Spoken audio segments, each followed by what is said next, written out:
And Jerusalem will be trampled by Gentiles until the times of the Gentiles are fulfilled. Luke 21:24. If you want to know where we are on the end times timeline, just fix your eyes on Jerusalem and Israel, because many of the last days prophecies surround that land. And recently, 3 things have unfolded that are absolutely prophetic, pointing towards the setting of the stage for the last days prophecies to be fulfilled. We have Israel's new government under Benjamin Netanyahu trying to move their way to the Temple Mount. We also have some rabbis using esoteric sources saying that the recent widening of the Siloam pool will usher in the coming of their Messiah. They don't believe Jesus is the Messiah. And then we have Benjamin Netanyahu making claims of attacking Iran, which would absolutely fulfill the prophecy of Jeremiah 49. First, we'll get into Israel's new government making moves to just try to get Jewish people to have more of a presence on the Temple Mount. Itamar Ben-Gvir, Israel's new national security minister, recently went to the Temple Mount and kind of caused an uproar by going there.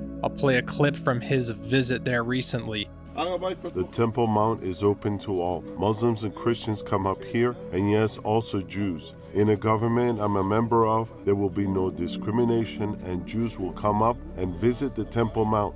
These moves, of course, point to either the religions eventually just saying, we need to get along, let's all share the Temple Mount, or will lead to a war causing destruction on the Temple Mount, which will eventually lead to the third temple being built in one of those 2 ways, in my opinion. The third temple being built would, of course, be a massive sign of the end times in the last days, where the Antichrist will go and cause the abomination that causes desolation, also told to us in Revelation 11:2, but leave out the court which is outside of the temple and do not measure it, for it has been given to the Gentiles, and they will tread the holy city underfoot for 42 months. Again, if you want to know the prophetic timeline we're living in, keep your eyes fixed on Israel and Jerusalem. Which leads to this, December 30th, 2022, esoteric sources, widening the Siloam pool will usher in Messiah. This is Israel 365 News, talking about the Siloam pool, which is fed by the Gihon spring, which was first built under King Hezekiah some 2,700 years ago,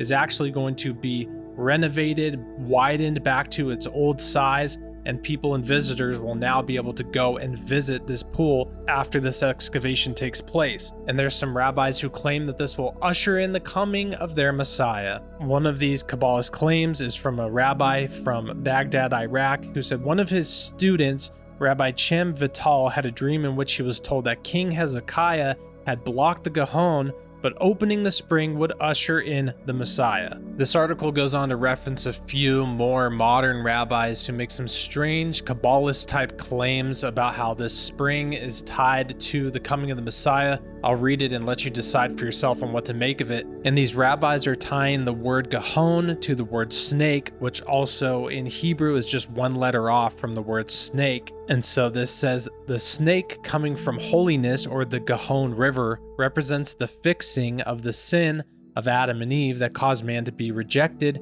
from the Garden of Eden. For this reason, the gematria, the numerical value of Nishak, or snake, is 358, which is equal to the gematria of Moshiach, or Messiah.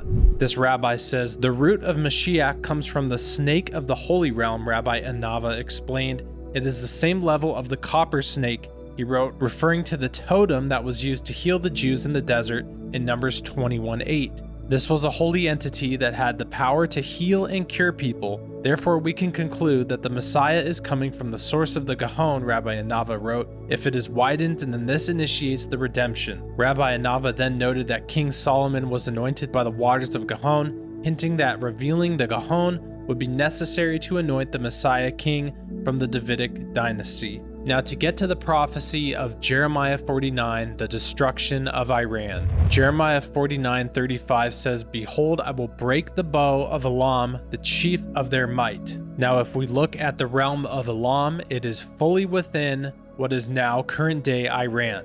And right within this center of Elam is the existing nuclear facility of the Bashir province in Iran. In Jeremiah 49:36 it says, and upon Elam will I bring the 4 winds from the 4 quarters of heaven, and will scatter them toward all those winds, and there shall be no nation whither thou outcasts of Elam shall not come.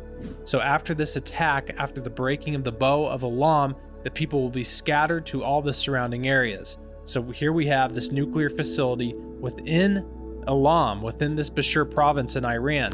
And then recently with Israeli's government facing backlash from some nations for multiple things, for the Temple Mount incident and for other reasons, Netanyahu recently said just yesterday on January 17th, 2023, he said he will order an attack on Iran if the world turns its back on Israel. So Netanyahu has said in the past and even continues to say now that he will strike Iran's nuclear facilities if anything goes wrong against Israel. So many prophetic things happening around Israel. The Temple Mount conflict, the widening of the Siloam pool, and now the very likely possibility, well, eventually we know it will happen, Jeremiah 49 will be fulfilled, where Elam, which is completely within Iran, will be attacked and they will be scattered. And just like Jesus said in Luke 21 that Jerusalem will be surrounded by armies until the time of the Gentiles are fulfilled, we also have in Romans 11, in verse 25 through 26, it says, "For I do not desire, brethren, that you should be ignorant of this mystery, lest you should be wise in your own opinion,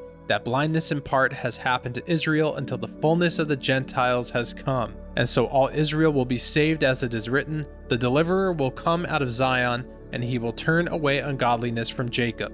So this just confirms Luke 21, what Jesus said, the surrounding of Jerusalem, the attack of Jerusalem. This will all happen and completely take place in the last days. And hopefully by then, the Jewish people's eyes will be open to the truth that Jesus Christ is the Messiah, absolutely proven beyond a shadow of a doubt. I'll link a video in the description that completely proves that, and how it proves it with Old Testament prophecies, which they believe that no one else could fulfill those prophecies, the messianic prophecies, besides Jesus Christ himself. And John 7:31 really just asks the question that the Jewish people were asking back then, and I really just pray that they will re-ask that question now, and that says, "And many of the people believed in him and said, when the Christ comes, will he do more signs than these which this man has done?" The answer to that is no, because Jesus Christ already came and fulfilled all the messianic prophecies which can't even be fulfilled anymore, such as coming before the second temple was destroyed. You can watch the video linked in the description or look in search result engine and find that Jesus fulfilled the messianic prophecies to an absolute T. There will be coming an antichrist and false prophet who perform false signs and wonders, false miracles, satanic miracles. So when that happens, hopefully people won't be deceived. Wake up and see the truth. Jesus Christ fulfilled the messianic prophecies. Look it up, do the research. That's the absolute truth. Lots of prophecy happening right now. Keep your eyes fixed on Israel again if you want to know the timeline and where we are in it. Many things surround Israel and Jerusalem in the last days. Let me know in the comments what areas you're keeping your eyes on for the prophetic timeline. Thanks for watching, and God bless.